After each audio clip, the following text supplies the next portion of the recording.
आज हम देखेंगे यूनिट 2 के 2.2 आइडेंटिफाइंग अ कंप्यूटिंग प्रॉब्लम, जिसमें हम डिस्कस करेंगे डिसीजन प्रॉब्लम, सर्च प्रॉब्लम्स और काउंटिंग प्रॉब्लम। तो अगर बुक की टेक्स्ट को देखें 2.2 identifying a computing problem, in computer science, problem is a challenge or situation that needs to be overcome using some action। यानी कंप्यूटर साइंस में जो भी प्रॉब्लम्स हैं उनको ख़त्म करने के लिए या कम करने के लिए आपको कुछ एक्शन करना होगा। इसी तरह से अगर आगे क्या कहता है, इन computer science a computing problem is a problem that is solve step by step using computation. यानी कंप्यूटर साइंस की जो भी प्रॉब्लम्स हैं उनको आप स्टेप बाय स्टेप, छोटे छोटे स्टेप लेके उनको हल कर सकते हैं, उन प्रॉब्लम्स को ओवरकम कर सकते हैं। इसी तरह से अगर आप करते हैं, it can include any type of calculation, वो किसी तरीके से भी कोई भी किस्म की कैलकुलेशन हो सकती है। जैसे कि एग्जांपल के तौर पे ये अर्थमेटिकली भी हो सकती है, जैसे ये प्लस माइनस हो गए, या कोई लॉजिकली हो जैसे कि ग्रेटर, लेस, इक्वल, इस तरह की जो होती हैं उनकी कैलकुलेशन भी आप कर सकते हैं, कोई भी टाइप हो सकती है। उसके बाद कहते हैं these problem usually have a well defined input and some desire properties that output must be satisfied. ठीक है, अब यहाँ के लाइन का मतलब है कि जो भी प्रॉब्लम होगी उसका आपको इनपुट पता होगा कि भाई जब तक मैं ये काम नहीं करूँगा वो प्रॉब्लम सॉल्व नहीं होगी, वो प्रॉब्लम का या वो उसका जो आउटपुट हमारे पास आएगा नहीं। यानी आप उस वक्त तक सेटिस्फाई नहीं हो सकते जब तक वो जवाब नहीं आता। अब लाइक आप 3 मल्टीप्लाई बाई 4 करेंगे, 3 + 4 करेंगे तो आपके पास क्या आंसर आता है? 3 + 4 क्या होता है? 5 × 7 आता है। सिंपली हम देखें तो 7 आता है। तो अब ऐसे नहीं कर सकते। देखो आपको पता है 3 को प्लस करना है और उसके बाद ही जो आउटपुट आएगा वो ही हमें सेटिस्फाई करेगा। अब यहाँ पे 6 आ जाए तो ये आपको सेटिस्फाई नहीं कर रहा, और आपको पता है कि जब तक मैं इन दोनों को जमा नहीं करूँगा मुझे ये आउटपुट नहीं मिलेगा। सेम इस लाइन का यही मतलब है कि वेल डिफाइन होती हैं। आपको प्रॉब्लम वेल डिफाइन है कि प्रॉब्लम एक्चुअल में है क्या, आपको इनपुट भी पता है कि इनपुट क्या देना है, उसके बाद ही जो है प्रॉब्लम आपकी सॉल्व होगी और वो आपको सेटिस्फाई करेगा। इसी तरह कहते हैं कि following are some computing problem, ये कुछ एग्जांपल्स हैं, ये प्रॉब्लम्स हैं कि जिस तरीके से जो है प्रॉब्लम हमें फेस करनी होती हैं, ये उनकी टाइप्स हैं। जैसे कि डिसीजन प्रॉब्लम्स होती हैं, कुछ सर्च प्रॉब्लम्स होती हैं, कुछ काउंटिंग रिलेटेड प्रॉब्लम्स होती हैं। इनको हम 1 बाय 1 को डिस्कस करेंगे। सबसे पहले देखते हैं decision problem. A decision problem occurs when a given input requires a binary response, either yes or no। अब यहाँ पे कहते हैं डिसीजन प्रॉब्लम उस वक्त आती है जब आपको एक बाइनरी रिस्पांस चाहिए होता है, यानी वो रिस्पांस या वो जो जवाब है वो यस या नो में हो सकता है या होगा। ठीक है, रिस्पांस में take various form such as true और फॉल्स, मतलब इसमें कुछ और भी तरह के जो हो सकते हैं फॉर्म हो सकती हैं, जैसे कि ट्रू और फॉल्स भी हो सकता है, यस या नो या ट्रू और फॉल होंगे। ठीक है, अब यहाँ पे क्या कहता है कि फिगर 2.1 एक्सप्लेन कर रहा है डिसीजन प्रॉब्लम्स को। उसमें एक बताया गया in complex cases answer extend beyond a straightforward yes और नो। अच्छा, इसमें यह भी कहता है कि वो एक एग्जांपल देखिए जिसको आप समझ सकते हैं। और कभी कभी ऐसा भी होता है कि कॉम्प्लेक्स केसेस होती हैं जिसका आंसर सिंपल यस या नो नहीं होता, उस पर आपको थोड़ा बहुत और कुछ बोलना होता है या उस पर सोचना होता है, और डायरेक्टली आप उसको यस या नो नहीं कह सकते। Involving a multiple decision factors and criteria, उसमें आपको मतलब जो हैं थोड़े से और जो मल्टीपल डिसीजन लेने पड़ते हैं, फैसले करने पड़ते हैं, उसके बाद ही आप जो है उसको यस या नो या ट्रू और फॉल्स बता सकते हैं। अब यहाँ पे ना कुछ एग्जांपल दिए, these are the examples of simple decision problems are. सबसे पहले प्रॉब्लम क्या है कि the problem whether given number is odd और इवन, यानी एक नंबर दिया गया है कि ये 3 है, या आप मुझे बताएं कि ये ऑड है या इवन, या ये जो 2 है या ये जो है ये इवन है या ऑड है। आप इसको डायरेक्टली बता सकते हैं, सोचने की भी ज़रूरत नहीं पड़ेगी अगर आपको इवन ऑड के बारे में पता है। सेम इसी तरह the problem whether given number is a prime number, या प्राइम नंबर है या नहीं है, ये भी आप डायरेक्टली सोचे बगैर बता सकते हैं अगर आपको पता है। The problem that is there an any occurrence of double A in sequence of X of English alphabets, यानी कोई ऐसा नाम है, ये ऐसा वर्ड है जिसमें डबल ए आ रहा है कि नहीं। अगर आ रहा है तो यानी यस होगा, नहीं आ रहा तो नो होगा। अभी अभी आपने थोड़ा सा सोचना होगा, यहाँ पे कॉम्प्लेक्स आ जाता है। यानी अब कुछ ऐसे नाम दिए गए हैं, मिसाल के वैसे ही मैं ले लेता हूँ कि फैक्टर्स है जिसके स्पेलिंग में कुछ ऐसे लिख देता हूँ, डबल ए डाल देता हूँ, ठीक है, और यहाँ पे कर देता हूँ ऐसे। अभी आप देखेंगे कि इसमें 2 ए आ रहे हैं, तो यानी जो आपको वर्ड दिया गया है उसमें डबल ए आ रहा है। हो सकता है आपको 2 वर्ड्स दिए हों, आपको 3 वर्ड्स दिए गए हों, मगर आपने चेक करना है कौन से वर्ड्स में ए आ रहे हैं कि नहीं आ रहे। क्या नहीं आ रहे तो नो होगा, अगर आ रहे हैं तो यस होगा, सेम एज इट इज। अब यहाँ पे बात करते हैं, सबसे पहले उस फिगर को डिस्कस कर लेते हैं जो हमें ऊपर बताई गई थी, जो कि डिसीजन प्रॉब्लम से रिलेटेड है। डिसीजन प्रॉब्लम सिंपली ये था कि आप उसका आंसर यस या नो या ट्रू या फॉल्स में दे सकते हैं। यानी आपके पास एक प्रॉब्लम है, एक इनपुट आपने दी हुई है, आपसे पूछा गया कुछ एल्गोरिथम है, जैसे यहाँ पे बताया गया, यहाँ पे इनपुट है और इसका प्रॉब्लम है। उस प्रॉब्लम का 1-2 आंसर हो सकते हैं, या यस हो सकता है या नो हो सकता है। सिंपली यही है कि आज आप स्कूल गए थे या नहीं गए थे, आपको सोचने की क्या ज़रूरत है। आप कह सकते हैं अगर गए हैं तो आप यस कहेंगे, नहीं गए थे तो आप नो कहेंगे। सिंपल इतना है।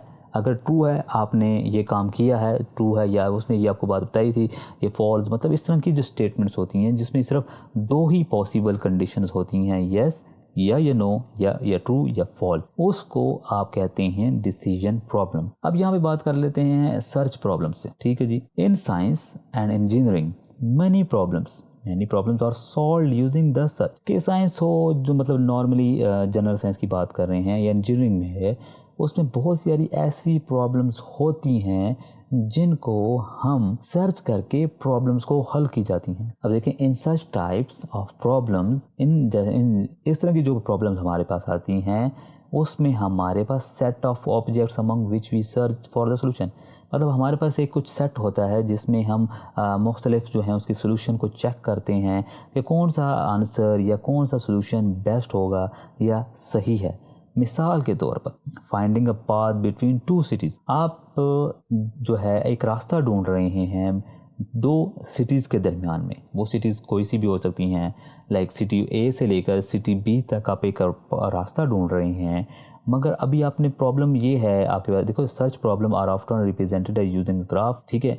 ग्राफ कैसे रिप्रेजेंट कर सकते हैं कि आप कह सकते हैं कि अगर हम रूट 1 से जाते हैं तो हमारी फ्यूल कंजम्पशन ज़्यादा होगी, अगर हम रूट 2 से जाते हैं तो हमारा टाइम ज़्यादा होगा, और रूट 3 से जाएंगे तो हमारा फ्यूल भी बच जाएगा और टाइम भी सेव हो जाएगा। तो अभी यहाँ ये आप ग्राफ के तरीके से आप रिप्रेजेंट कर सकते हैं, या आप ऐसे ग्राफ रिप्रेजेंट कर सकते हैं। डिफरेंट वे होते हैं ग्राफ रिप्रेजेंट करने के। ये वो बता रहा है कि such problems are often represented using graph, किस तरह की प्रॉब्लम्स को ग्राफ के थ्रू भी रिप्रेजेंट किया जाता है। अच्छा, where we have nodes and where each link connects to nodes, कहते हैं वहाँ पे ग्राफ की तरह रिप्रेजेंट करते हैं तो एक पॉइंट होता है, लाइक पॉइंट ए, एक पॉइंट से दूसरे पॉइंट तक जैसे हमने जाना है तो उसके होता है ये नोड्स होते हैं। पॉइंटर कह सकते हैं इनिशियल स्टेज, और ये हमारी डेस्टिनेशन स्टेज।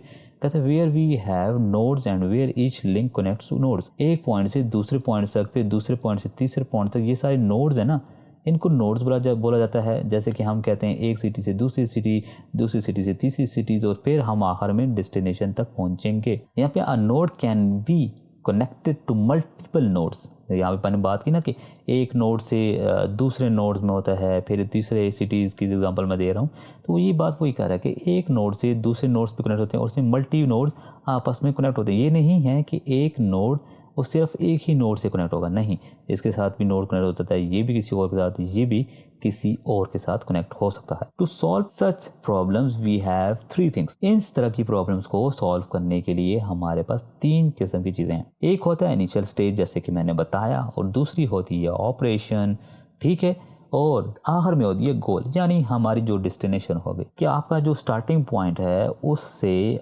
ऑपरेशन कर सकते हैं कि भाई आप यहाँ से इधर जाएंगे, फिर ये होते हैं। ये सारे हमारे पास जो नोड है ना, सेंटर वाले या सिटीज़ कह सकते हैं, ये हमारे पास ऑपरेशन के होते हैं। फाइनल डेस्टिनेशन जो जहाँ पे आपने उसको पहुँचना है। इसमें 3 किस्म की प्रॉब्लम्स होती हैं, इनिशियल स्टेज, ऑपरेशंस और गोल, ठीक है जी। गोल होता है जो कि हमारा टारगेट हो गया, और ऑपरेशन वो एक्शन है जिनके ज़रिए हम एक नोड से दूसरे नोड तक मूव करते हैं। अब यहाँ पे बात करते हैं, आपका एग्जाम्पल को डिस्कस करते हैं, रूट फाइंडिंग प्रॉब्लम।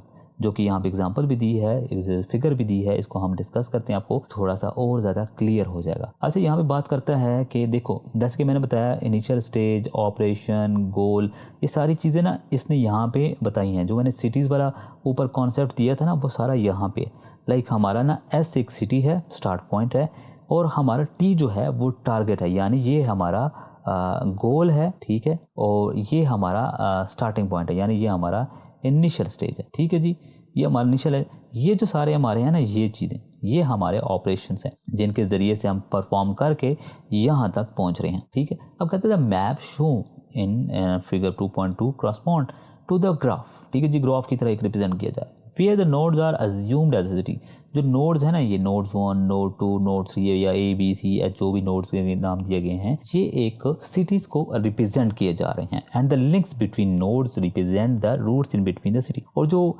लिंक्स बने हुए हैं ना, ये एक नोड रिप्रेजेंट, रूट्स को रिप्रेजेंट किया जा रहा है, ये कि रूट 1, जैसे कि यहाँ पे बात की थी, node can be connected to multiple nodes, यानी एक नोड दूसरे नोड से कनेक्ट होता है, और ये वाला इसके साथ भी कनेक्ट हो सकता है, और ये इसके साथ भी वापस कनेक्टेड है, तो ये एक नोड मल्टी नोड साथ कनेक्टेड है। अब हमारी स्टार्टिंग पॉइंट ये है, एंड पॉइंट ये है, गोल हमारा ये है। अब हमने यहाँ पे ढूंढना है कि बेस्ट वे कौन सा है, या शॉर्ट रास्ता कौन सा है, फ्यूल लेस कंज्यूम करने का रास्ता कौन सा है, या टाइम सेविंग कौन सा रास्ता है। तो ये रास्ता है जिससे हम जाएंगे S to A, फिर A to D और D to T जाएंगे। उसके बाद हम जा सकते हैं S से B, B से C और फिर D, फिर T। एंड अगेन एक और रास्ता भी हमारे पास आता है S to A, E, F and T, and then यहाँ से भी हम यूं करके आ सकते हैं लॉन्ग रूट को फॉलो करके। तो ये हमारे पास कुछ प्रॉब्लम्स हैं जिसको हम सर्च करके, यानी हम इसको अपनी सर्चिंग करके कि हमारे लिए कौन सा रास्ता बेस्ट होगा अपने गोल तक पहुंचने के लिए या टारगेट तक पहुंचने के लिए, तो यहाँ इसमें हमारी सर्चिंग इन्वॉल्व है। इसी तरह एक और एग्जांपल दी गई है कि आपको अच्छी तरीके से समझ आ जाए। उस प्रॉब्लम में क्या है कि एक 8 पजल प्रॉब्लम कहा जाता है, जिसमें 3x3 की कॉलम्स और रोज होते हैं। 3x3 board is given that contain 8 tiles, ठीक है जी, 8 टाइल्स हैं। Every tile can contain 1 number, एक हर टाइल पे एक कोई नंबर लगा 1 2 3 लगा हुआ है, और ये जो नंबर्स हैं 1 to 8 तक हैं, और इसमें एक एम्प्टी स्पेस है। अब आपका एक गोल क्या है, यानी वो टारगेट क्या है, वो जो फाइनल क्या है आपका, जैसे यहाँ पे हमारा डेस्टिनेशन था ना, तो फाइनल क्या आपको अचीव क्या करना है। अब यहाँ पे क्या, ये on tile in such ordering that it match the final configuration, ये आपकी इनिशियल है, ये आपका फाइनल है। अब इस पे आपने कुछ ऑपरेशन परफॉर्म करना है ताकि ये आपकी फाइनल आउटपुट आ सके, समझ गए। अब इसको यूजिंग क्या है, मगर इसके कुछ रूल्स हैं। जैसे कि रूल्स क्या हैं कि we also have some restriction ये कह सकते हैं कि आपकी पाबंदियां हैं, कुछ आप टास्क नहीं परफॉर्म कर सकते, आपके पास कुछ रूल्स हैं इन चीज़ों को अपने फाइनल कॉन्फ़िगरेशन अचीव करने के लिए। अब क्या है, we can only slide one step and only 4 types of slides are allowed, left, right, above and below। यानी आपने ये फाइनल कॉन्फ़िगरेशन अचीव करनी है तो या तो आप 6 को लेफ़्ट की तरफ राइट की तरफ लेकर जा सकती हैं, या 3 को नीचे लेकर आ सकती हैं, या 4 को ऊपर लेकर जा सकते हैं। ऐसा नहीं है कि एक ही दफ़ा आपने 6 को भी लेकर गए और 3 को भी कर, नहीं, आप एक टास्क परफॉर्म करेंगे जो कि लेफ़्ट होगा, राइट होगा, या बिलो अबव चला जाएगा। इस तरह से उसको इस तरह मूव करके आपने ये जो रिक्वायर्ड कॉन्फ़िगरेशन है ये अचीव करनी है।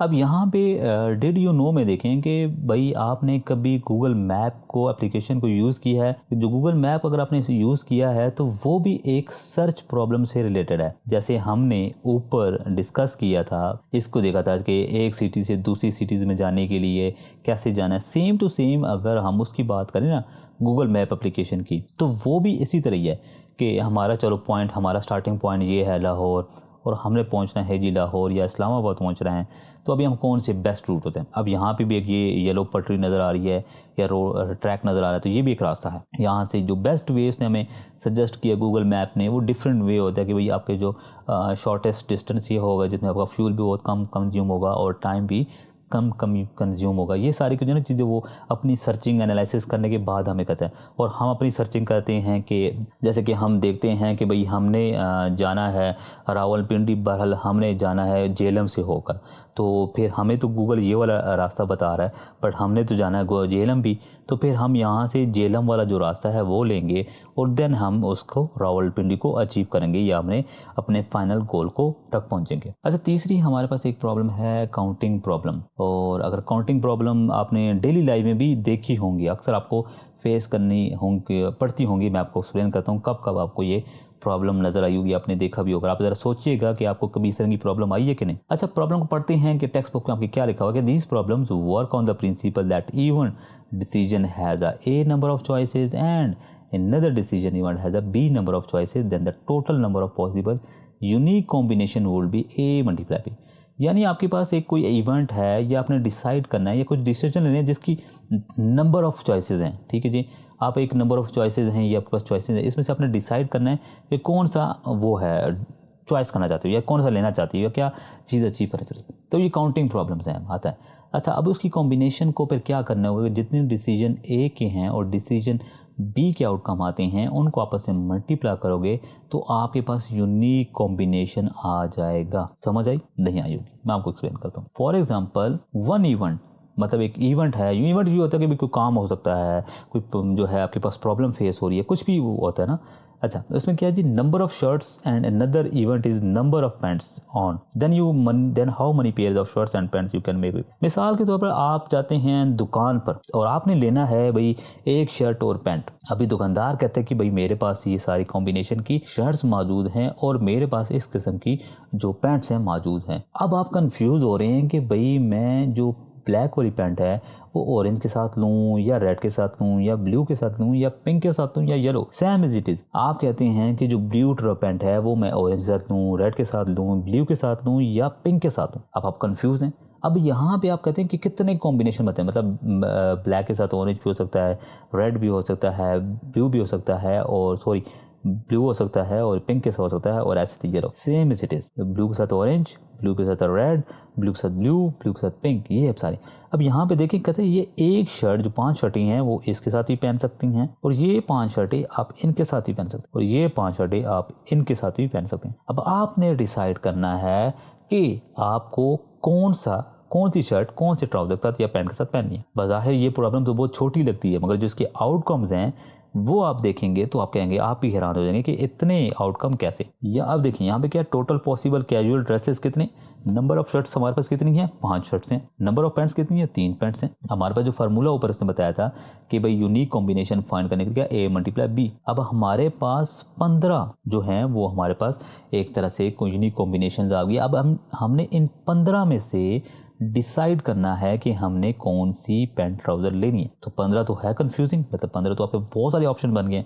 अब आपने डिसाइड करना है। Same is it is. यहाँ पे एक और चीज इन्होंने एक प्रॉब्लम को भी डिस्कस किया है, the counting problem are normally seen as an easy task. जैसे मैंने बताया था कि मैंने ऊपर आपको बताया था कि बज़ाहिर तो ये एक बहुत ही आसान सी प्रॉब्लम लग रही है कि भाई आपने जाना है और जाके कुछ चीज़ें ले लेनी, मतलब शर्ट और पैंट ले लेने हैं। मगर जब आपने इसके आउटकम्स निकाले तो आपको पता है भाई 15 डिसीजन लेने हैं, 15 किस्म की मुझे शर्ट्स मिल सकती हैं, लाइक कॉम्बिनेशन मिल सकता है कि मैं कौन सी पैंट के साथ कौन सी शर्ट लूँ। तो ये 15 वैसे तो 3 पैंटें और 5 हुए हैं, नज़र तो बज़ाहिर कम आ रहा है, मगर उसके 15 चीज़ें वो डिसीजन हैं और आपको डिसाइड करना है कि कौन सा डिसीजन आपको पिक करना है। यहाँ पे भी वही बात कर रहा है कि नॉर्मली वो जो लग रहा होता है कि वो इजी टास्क है, बट होता है इमीडिएटली बाय डन, कि बहुत आसानी से आप जल्दी से कर लेंगे, मगर वो होता नहीं है।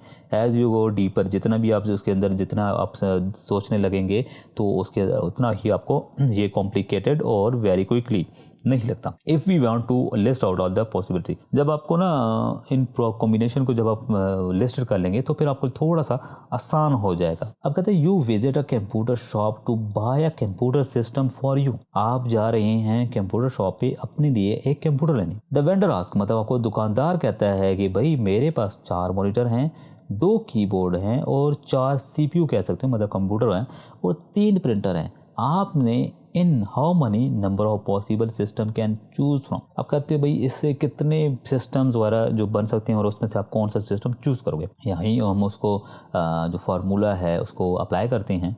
यहाँ पे फार्मूला क्या कहते हैं जी, 1 मॉनिटर, 1 कीबोर्ड, 1 कंप्यूटर, यानी 1 CPU, 1 प्रिंटर होगा, तभी आपका कंप्यूटर या कंप्यूटर सिस्टम रेडी होगा। The below given below given diagram show each component of the computer system the number of choice you।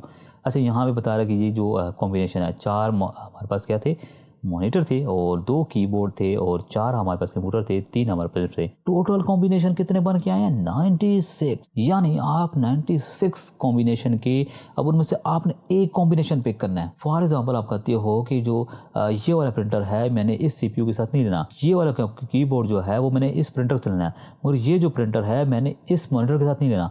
तो इस तरह की कन्फ्यूजिंग आपके पास कन्फ्यूजिंग होगी, वो सारी जो कन्फ्यूजिंग होती है उसको हम कहते हैं काउंटिंग प्रॉब्लम। कि अक्सर आपने फेस भी किया हो, जब दुकानदार जाते हैं आप कहते हैं नहीं ये सीपीयू के साथ जो है ये मॉनिटर मेरी सूट नहीं कर रहा, मेरे टेबल पे सूट नहीं करेगा, या ये कीबोर्ड जो है सीपीयू के साथ नहीं लग रहा या सूट नहीं कर रहा। इस तरह की डिफरेंस प्रॉब्लम्स होती हैं। उन प्रॉब्लम को सारों को क्या कहा जाता है, कंप्यूटिंग प्रॉब्लम। और अगर आपने उसको सॉल्व करना है तो आपने क्या करना होगा, इस फार्मूले के ज़रिए आप उसको सॉल्व कर सकती हैं। जैसे 96, मगर ये 96 कॉम्बिनेशन जब आपके पास आएंगी तो आपको भी जो है ना डिसाइड करना बहुत टफ हो जाएगा। यहाँ पे क्या, for the computer system element we have 4 monitor, 2 keyboard, 2 computer CPU and printer using the counting principle the number of all possible computer system that you can buy is given by. मतलब आपके पास इतने combination हैं जिसमें से आप एक bye कर सकते हो, तो ये भी कुछ कम नहीं है। अच्छा यहाँ पे ना मैं सिंपली अगर आपको बताऊं कि इस समरी क्या थी इस पूरे चैप्टर की, तो चैप्टर की जो समरी है वो ये है कि इसमें हमने 3 जो है डिसीजन प्रॉब्लम्स पढ़े थे, 3 प्रॉब्लम पढ़े थे, जो कि सबसे पहली थी डिसीजन प्रॉब्लम और उसके बाद थी सर्च प्रॉब्लम और काउंटिंग प्रॉब्लम। ठीक है जी। अब डिसीजन प्रॉब्लम सिंपली क्या है, येस और नो के क्वेश्चंस होते हैं, आपने डिसाइड करना होता है कि येस या नो आपसे पूछा जाता है। जो सर्च प्रॉब्लम है उसमें आपको थोड़ा सा ना ढूंढने की ज़रूरत होती है, कुछ चीज़ों को ढूंढना होता है। जैसे हमने यहाँ पे जो बेस्ट रूट का जो जिक्र किया था वो वाली प्रॉब्लम भी सर्चिंग से रिलेटेड है। अब काउंटिंग प्रॉब्लम क्या है कि भाई आपने टोटल कॉम्बिनेशन पता करना है जब मल्टीपल चॉइस हों, ठीक है, कि आपके कौन से कॉम्बिनेशन बेस्ट हैं या कौन से कॉम्बिनेशन आपको सूट करते हैं। तो इसमें इस चैप्टर में 2.2 में जो आइडेंटिफाइंग का कंप्यूटिंग प्रॉब्लम है उसमें हमने 3 प्रॉब्लम्स को डिस्कस किया है और उम्मीद है कि आपको समझ आ गया होगा। अगर आपको समझ आया हो तो इस वीडियो को लाइक करना, शेयर करना अपने फ्रेंड के साथ, और हमारी अगर आपने पहला लेक्चर नहीं देखा तो वो भी जाके देख सकती हैं। Thank you.